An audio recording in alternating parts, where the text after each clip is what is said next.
Haïti, ça passé, n'a boulé.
Welcome.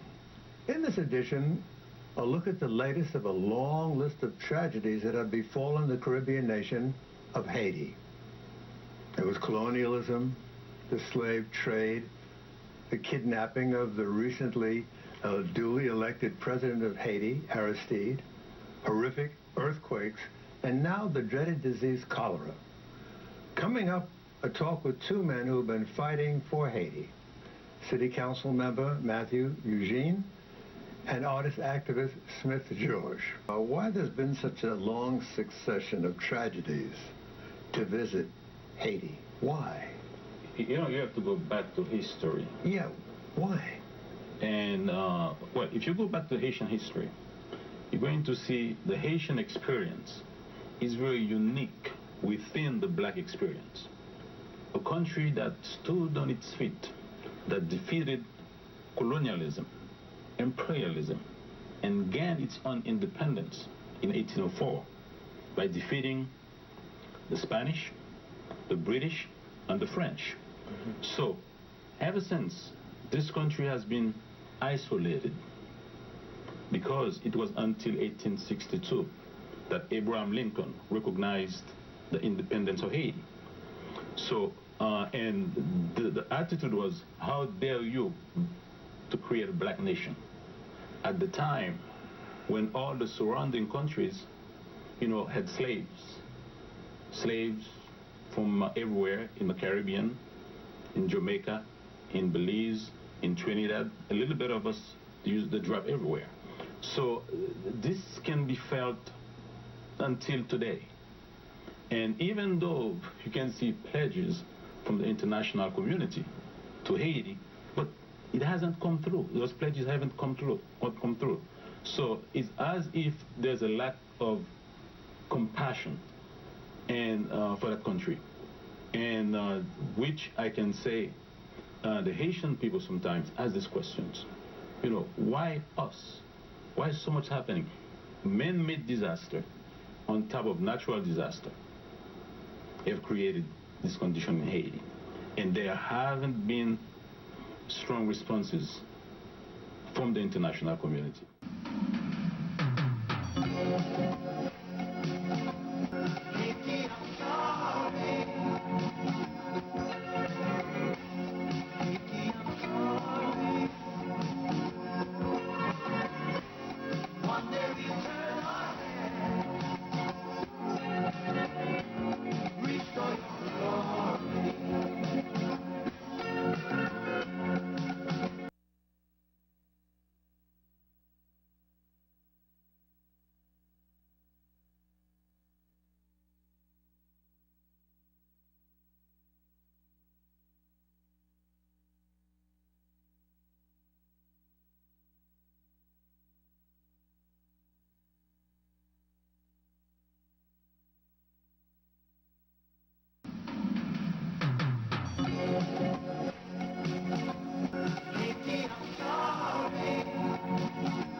Haïti, ça passé, n'a boulé.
Welcome. In this edition, a look at the latest of a long list of tragedies that have befallen the Caribbean nation of Haiti.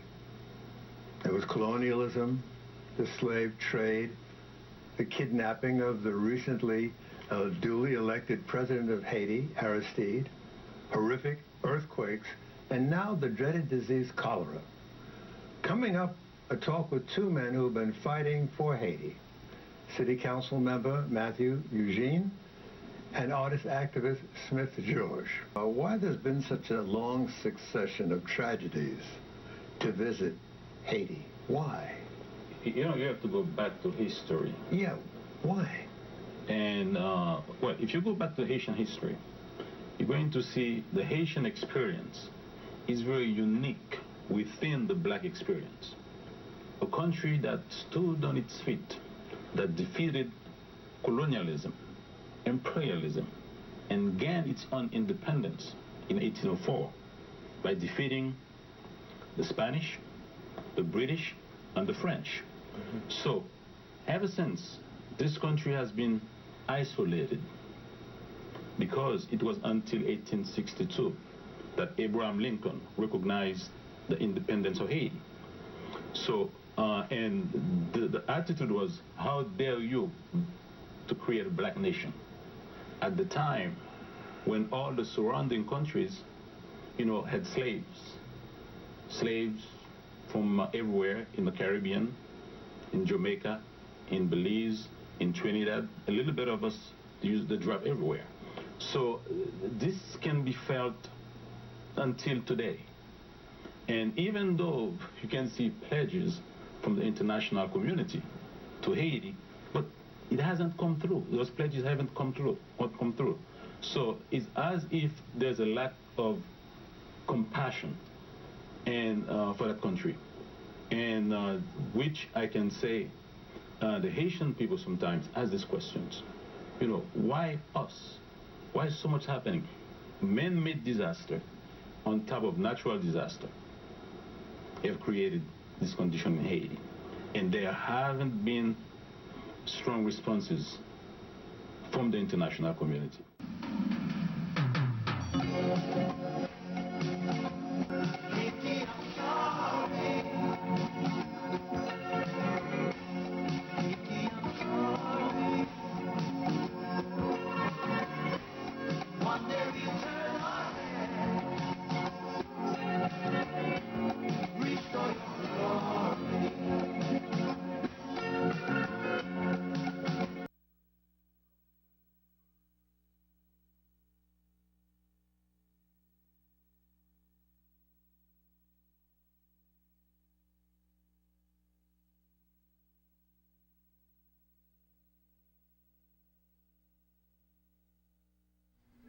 And there we had David Rudder, and of course, his very interesting song with the theme Haiti, I'm Sorry, and that theme, of course, being relevant and significant to everything we've been talking about for the past 3 days. Today, Friday, the 7th of March, is the last day in our mini-series, Haiti Stands. As you know, we started the series on Wednesday with the intention of celebrating, observing the International Days of Solidarity with the people of Haiti. This was an initiative of the Haiti Solidarity Group with the influence, I would say, the influence, encouragement, advocacy of Andai. Today we wrap it up by looking at Haiti in terms of our shared identity in the Caribbean region. And joining me in studio this morning are two young people from the University of Guyana, two excellent young people. I have Miss Elsie Carter. Harry, sorry. I have Miss Elsie Harry to my extreme left, and next to her is Mr. Derwin Wills. Both of them are from the University of Guyana, students of the University of Guyana. Online, we've got joining us from Atlanta, Mr. David Hines, who joined us yesterday, a professor at the University of Guyana, at the Arizona State University, but an activist in Guyana. And also joining from Arizona, Omar Mora, a student of Dominican heritage, Dominican Republic, which shares the island of Hispaniola with Haiti. He is doing his thesis in Arizona on Haiti and the Dominican Republic, a historical perspective. Um, Today we're going to discuss Haiti. We're going to focus on Haiti. Later on in the program, we're going to make a call to Haiti where we're going to speak with Mark Jacobs, a young Guyanese activist, an entrepreneur who has been doing tremendous work in Haiti. I want to welcome everybody to the show. Thank you. And thanks for coming out.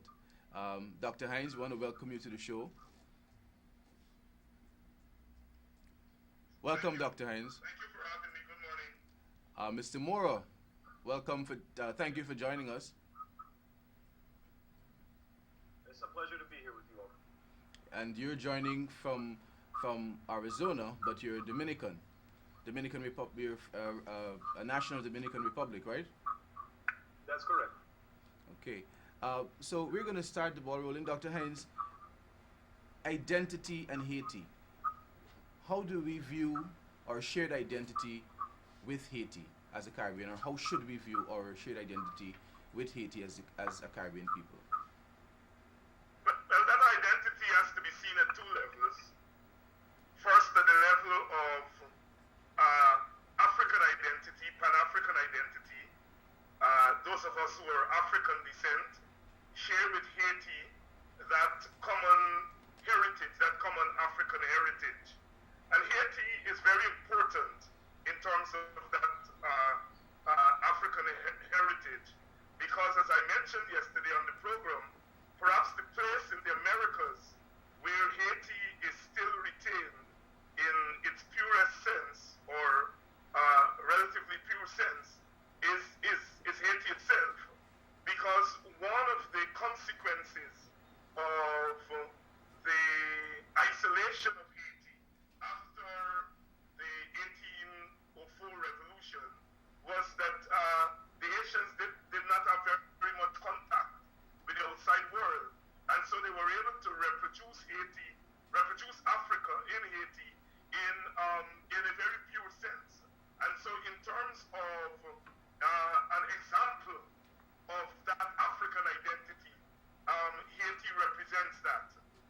It is for that reason that perhaps Haiti has been persecuted over the years because it constantly reminds us of our blackness, of our Africanness. And then we have to see that identity at the second level, and that is the Caribbean level.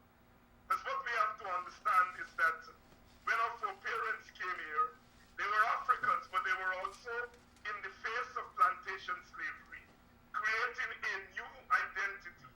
And that is what we call Caribbean today, a Caribbean identity. And again, Haiti, in terms of bringing together all the different ethnic groups, the different tribes that came through the Middle Passage, Haiti was able to gel all of that together into something that we now call Haitian, and we now call the Caribbean. And so what we today call the Caribbean, certainly the Afro-Caribbean, came out of the plantation. So in terms of identity, Haiti represents the African identity, but it also represents what we call today the new Caribbean identity. The bringing together of the different tribes and the different groups that came across from Africa and creating this new identity, this new people that we call Caribbean today. So one cannot, I would argue, talk about Caribbean identity outside of the African identity, I would argue. Okay.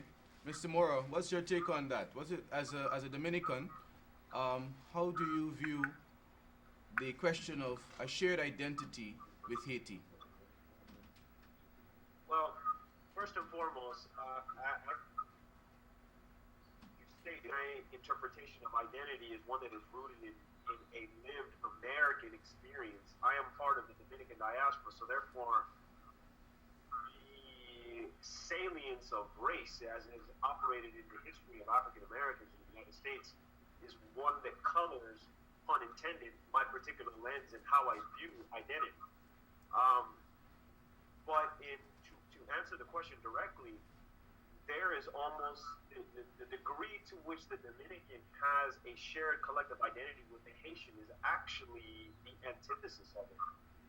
Many Dominicans openly deny the blackness and the connection, both historically and culturally, to Haiti, which is created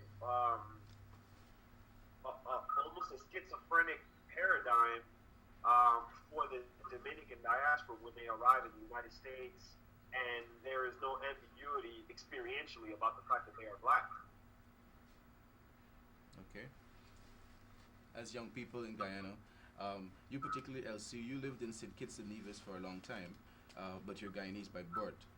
How do you view this question of a shared identity with Haiti? Well, I definitely think that our identity is wrapped up with Haiti's identity, not just because of the color of our skin or because of our race, but because we are one Caribbean. And I think that Caribbean islands tend to be too insular. We see ourselves as separate and apart from each other just because we're separated by borders and by water and by different boundaries. But if we consider how the rest of the world views us, like living in St. Kitts, it's a really, really small island. It's 68 square miles. And if you go to places like the US and you tell them you're Kittishan, they don't know what you mean. But if you say I'm from the Caribbean, they automatically place you. And if other people can see us like that, then why can't we see ourselves like that? And it is a tremendous thing to think that we're living so close to each other, yet we're so divided or so far apart. So I think that identity is definitely one Caribbean identity, one holistic unit. We are not Guyanese or Haitian or Kittishan or whatever we think we are. We are Caribbean people. That is our identity. And if I may say, if I may jump in here, I think we are both Guyanese and Haitian and Kinkishan and Vincentian and Caribbean at the same time. I don't think it's either or either.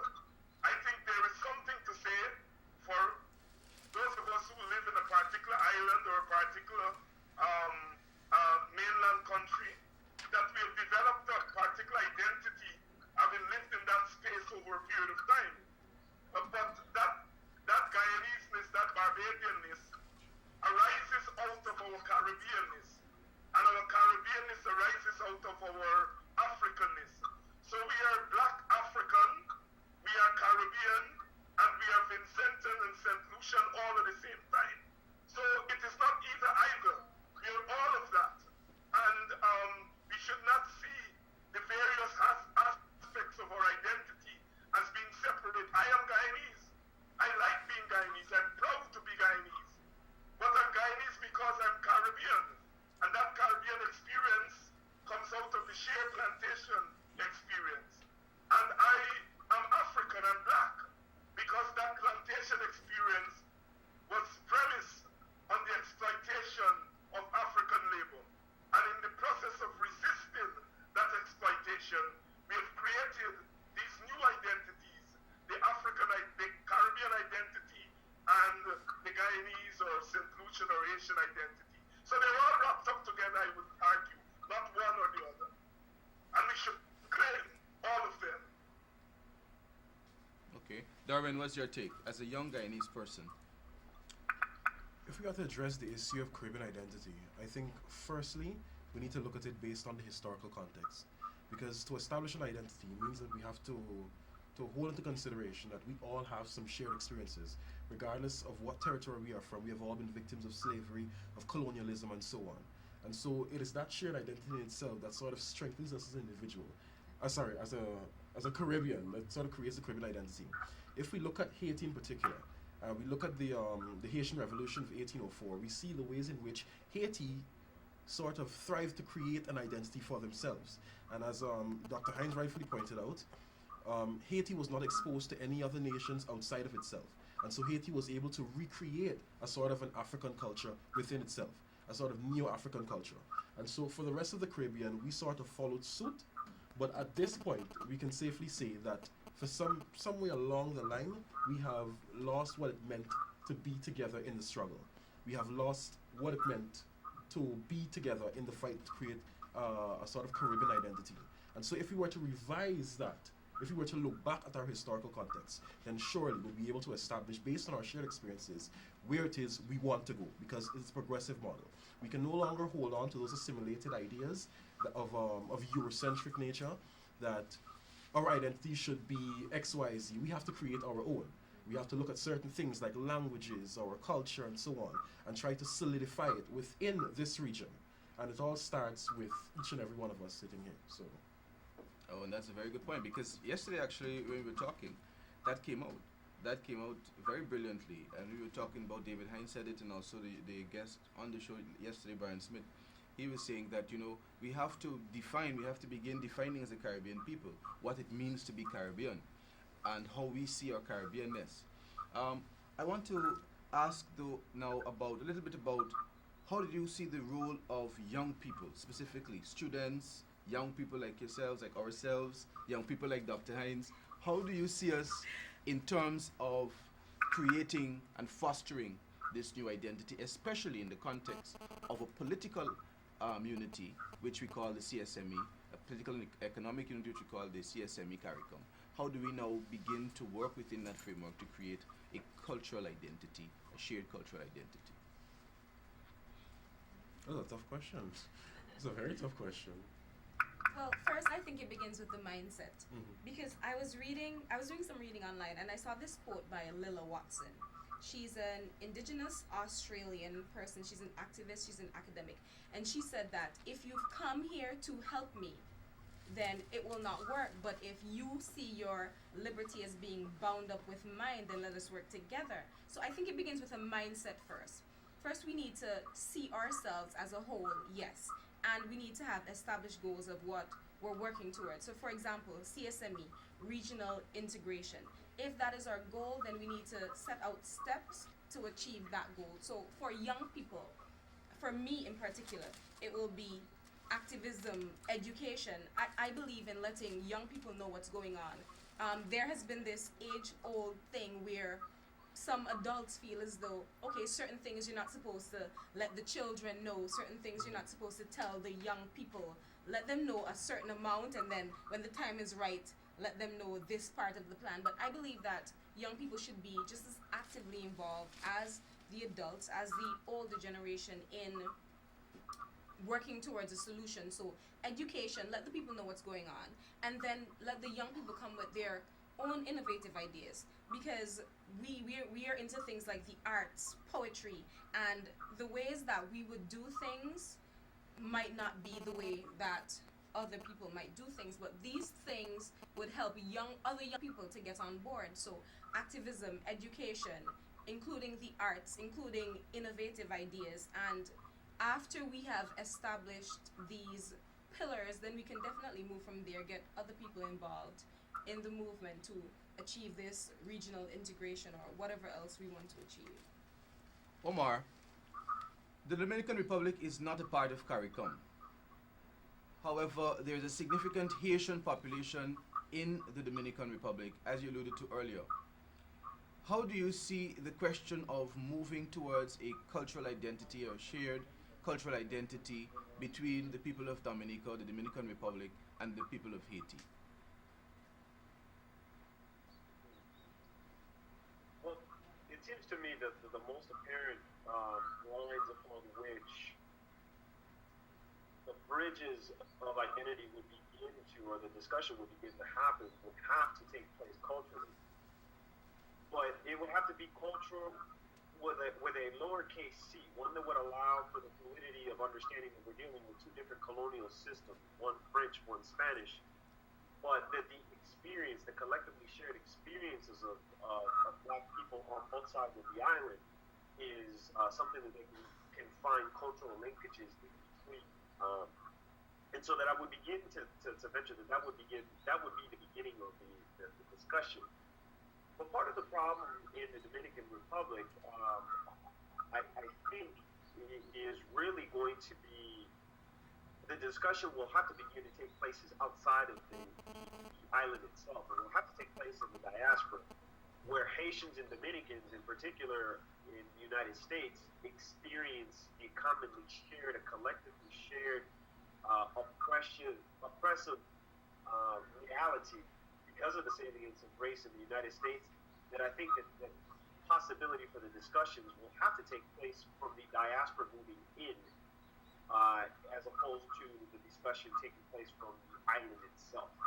So that the lens of race and the constructions of race are very different because they operate differently historically in the United States, that it will ask for that. The situation will indeed ask for that. Okay. Darren, do you want to add anything? If there's one thing that I can agree with, is that the discussions should begin with the diaspora, because like Elsie pointed out just now, you could be in the United States and tell someone that you are Caucasian, but for some reason they will not know what you're speaking of. You say you're from the Caribbean. The persons living outside of the insular boundaries of that territory often have a stronger sense of identity when they are outside of that territory than when they are inside. And so, yes, I do support entirely the point that the discussions must begin outside of. But again, we have to look at the actors within the issue of itself. Who really are, because if we're going to look at Haiti and the Dominican Republic, we're asking ourselves, who really are the persons who are impeding on this sense of cultural identity? It is not the masses of the Dominican Republic. For some reason, I believe, and this is my opinion, I believe it is the political elite that are creating that sort of division. And that resentment for blackness, of Haitian blackness in particular. And if we can remove that in some way, then we could remove that hurdle, and we could see a progressive model forward for establishing the identity. But if it is, because look, Elsie spoke about education, but education is not necessarily always in the positive, because you can't put negative things into education.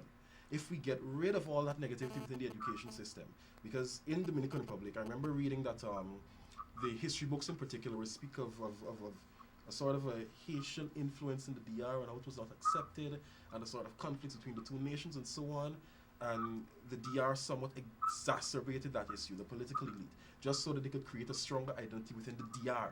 But they did not take into consideration that they are driving a wedge between the DR and this other nation that is not going to go anywhere because they occupy the same boundary. So we have to get rid of that hurdle first before we can move on. Dr. Hines, is that valid? This sense that the masses of people are interested in a shared identity, they're interested in pursuing that cultural exchange which comes with sharing a space. Is that view that the political elite, as Darwin describes them, have a different interest, a different agenda that is counter to that shared identity? And if so, how did that come about and how do we address it? That is correct to some extent. I believe that, yes, politics have divided us as a Caribbean people, as a black people, and it has even divided us as inside our own island nations, divided us in Guyana, divided us in Barbados, etc. So once politics enters the equation, of course, the issue changes. And I would like to speak more of power rather than politics, because I don't always believe that the politicians are the culprit. I believe that difference and sometimes a certain kind of exceptionalism creeps in both at the level of the politicians and the masses. As Omar will tell you, the ordinary people in the Dominican Republic have the same attitude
identity. The Black Stallion, in his famous Caribbean Man Calypso of 1979, argues that we come from the same place on the same ship. And so perhaps it is in that context, the context of a shared culture, the context of a shared experience, that we have to dig deep there in order to maintain our identity. Because as I'm trying to argue, is that that identity is constantly challenged by the need for that shared identity is common, is constantly challenged by the need for these separate island identities. And as the sister said earlier, we are Caribbean, but we are also Barbadians and Jamaicans and so on.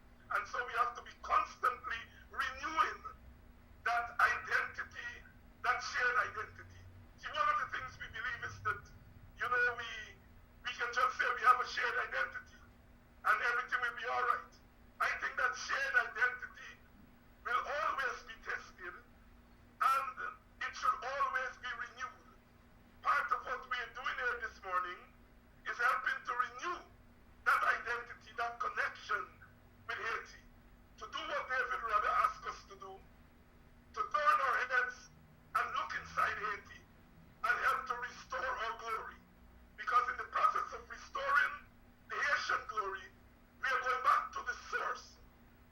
And in that sense, we are restoring our own glory. So I am perhaps being Rodneyite here in talking about struggle and identity and unity, not in an abstract sense, but in an active sense, where people are constantly joining their hands across the sea and reaching for that unity, reaching for that identity, which will then serve as a nourishment for us as we move forward. Okay, thanks, Dr. Hines. Omar, what do you see as the role of the media in fostering that shared identity? And in answering that also, perhaps if you can answer the question, how do you view the depiction of Haiti in the media, particularly as a Dominican?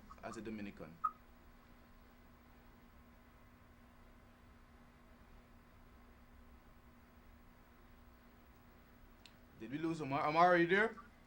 Well, my work centers around looking at anti-blackness, essentially, and especially within a broader historical context. But if we just consider very briefly the time frame of 2010 to 2013 with the political ramifications of the Constitutional Tribunal that essentially has created a stateless peoples of Haitian descent and African descent, Dominicans. And we look at this in the involvement of the media's articulation of what Haitians are to the Dominican Republic between 2010 and 2013 with the massive earthquake. The Dominicans project themselves in this position to want to come to the aid of their brother nation. And somewhere along the line, it gets back to this narrative of the Haitian is the other. The Dominican only exists because it isn't Haitian.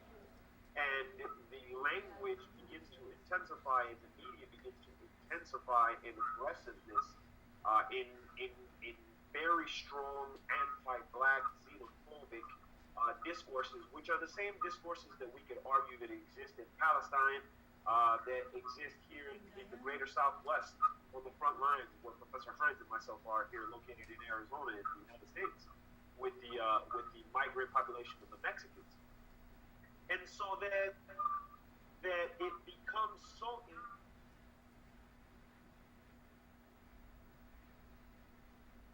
ingrained in the Dominican that their existence is predicated, which equates to anti-blackness.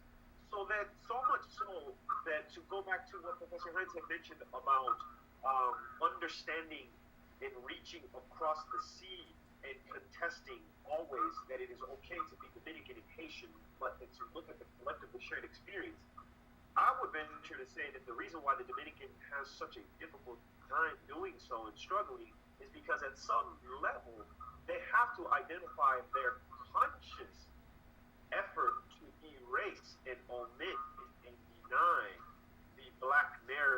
runs through the current in the vein of the Dominican Republic, so that it is not in their interest. It was mentioned earlier that there isn't always this binary between the people and the political power, or the political elite. I assure you that the Dominicans on the street, a great majority of them, see themselves as anti-black just as much as the political parties do. So that it becomes a lot more complicated when we look at that. And it is very evident and clear in projections of blackness and Haitians in the Dominican people. And we see that in our own case in Barbados, for example. The ordinary Barbadian on the street recognizes his or her relationship to the rest of us in the Caribbean, but they also recognize their difference, and they sometimes take that difference to a certain kind of exceptionalism. So it's complex. The Barbadian will put the Guyanese out of Barbados, but they refer to Carl Hoop of Guyana as Sir Carl. He's royal in Barbados. So, you know, the St. Lucian or the Antiguan may put the Guyanese out or the Jamaican out, but when the Jamaican cricketer does well, the Antiguan and St. Lucia celebrates. So we have to be constantly working on these things, working to maintain and renew that unity, because it's much more complex than the politicians pulling one way and the people pulling another way. Okay. On that note, we're going to take a short break to feature Francis Kwame Faria's Friday feature. And when we come back, we'll be joined by some other guests in the studio, as well as we're making a call all the way to Haiti to Mark Jacobs and talking a little bit with him about his experiences in Haiti, as well as the work he's doing, the fabulous work he's doing. So we'll be back in a short while.